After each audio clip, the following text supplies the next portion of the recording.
let's go back to the diaphragmatic breathing. As we have said before, it is something very powerful but also very complicated. The most natural way of breathing uses a minimal amount of energy, respecting the free energy principle. Let's imagine a very young baby while sleeping, or your dog or cat lying on the floor. They are breathing, just moving the diaphragm actively while inhaling. The exhalation is passive. It is just the way back of the air and the relaxation of the diaphragm. There are no other muscles involved. Everything is really deeply relaxed. From this point of view, the balloon metaphor is perfectly correct. We push the air inside, then it will flow out naturally with no effort. Take a look at this video.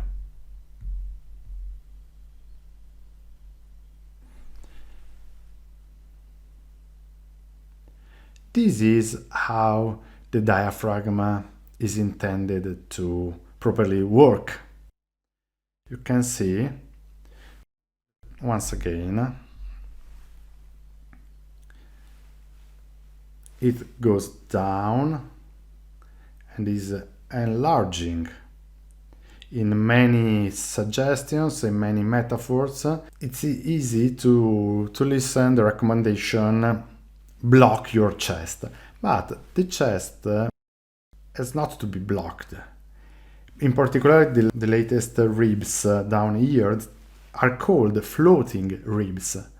And it's important that they float because the movement of the diaphragm is this, down and outside. Of course, as you can see in the video, you don't have to move forward the chest. The shoulders are there, are not rising up. So this is important. We have to recreate this kind of movement, and just this kind of movement. In the balloon metaphor, we are suggested to imagine that the air goes down and inflate our belly. But inflating our belly can be done pushing forward this muscle, the so-called six packs. It's the abdominal rectus.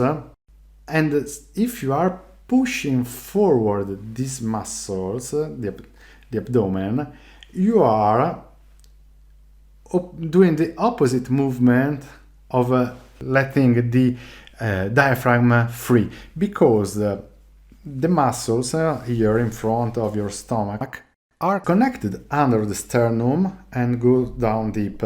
If you contract it or inflate it, you are throwing down and you are limiting the movement of the diaphragm. So it's important to have a passive movement of the abdomen. What you have to really do is to let the diaphragm go down, enlarge. Doing this, all your viscera is going down. If you have the abdomen relaxed, they will push it forward, but it's a passive movement.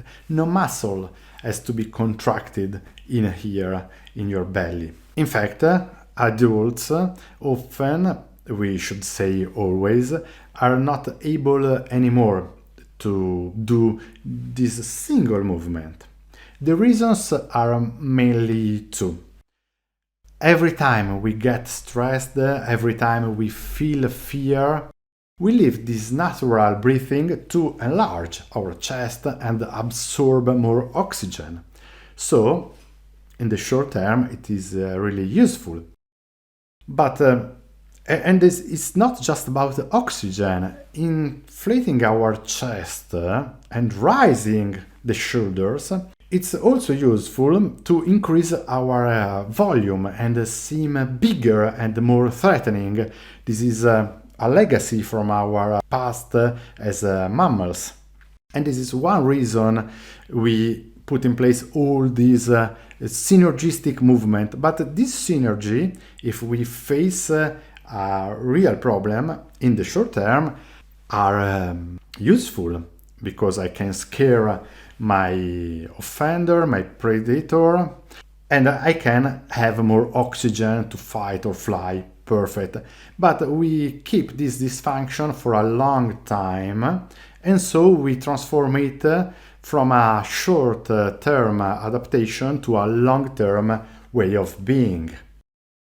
There is also another reason for which we are not able to control our breathing and to let it go very natural, is because when we grow up and finish crawling, we want to become bipeds, and then it's not only being on two legs, it's also about staying sit down for hours, studying and working. All these imply reducing the possibility to properly move freely the diaphragm, and also clearly the anterior and posterior muscular chains that are not, it's not coincidence, the two axes for activation, respectively, survival fears, frontal muscular chain, and uncertainty fears, the posterior muscular chain. And so it's really important to take all these into consideration. And it's not enough. We have also to consider that breathing is not just the diaphragm, it's the flows of air, and this air flows through our nose, our mouth, and a common mistake to help someone breathing naturally is to suggest him to make a stronger exhalation, something such as inhale, exhale.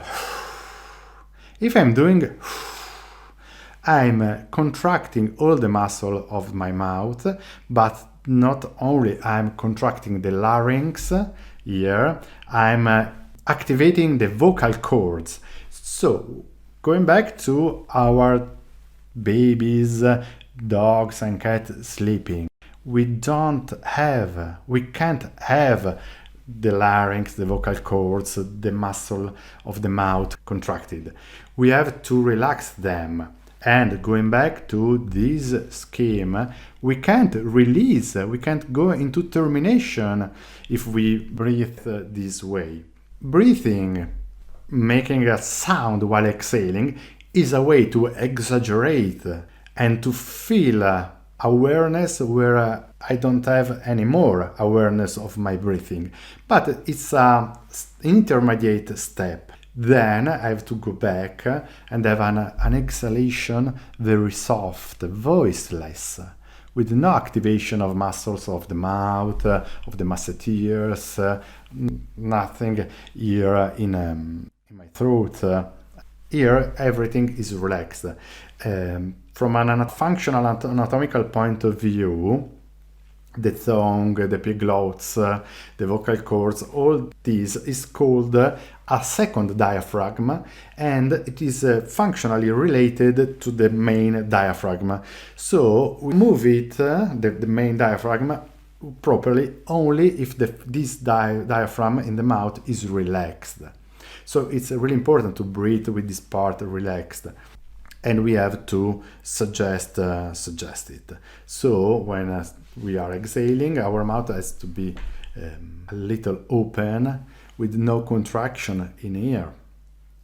Okay, this is really, really important. You can try to breathe this way. These are the vocal cords from the top view. You can see they have to get tight to make a sound, and if they are relaxed, they can relax all our throat.